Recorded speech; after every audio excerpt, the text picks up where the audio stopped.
এর আগে একটা ভিডিওতে আমি আপনাদের সাথে শেয়ার করেছিলাম লাউ গাছের জন্য পটাশিয়াম কতটা জরুরি। দেখেন আমার এই ছোট্ট টবে লাউ গাছটায় একদম গোড়ার দিকে মানে নিচের দিকে একদম একসাথে 3টা লাউ এসেছে আলহামদুলিল্লাহ।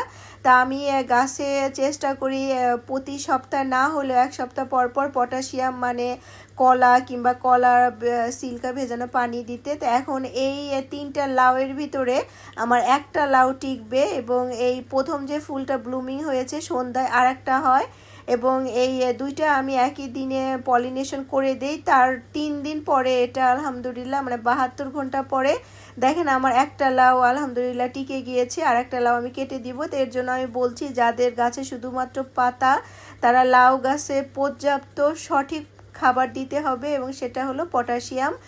সবাই দোয়া করবেন আলহামদুলিল্লাহ আমার এই লাউটাও যেন টিকে যায়। লাউটা দেখেন একদম মাটির দিকে পড়ে যাচ্ছে, এটা আমাকে যে কোনোভাবে উঠিয়ে দিতে হবে।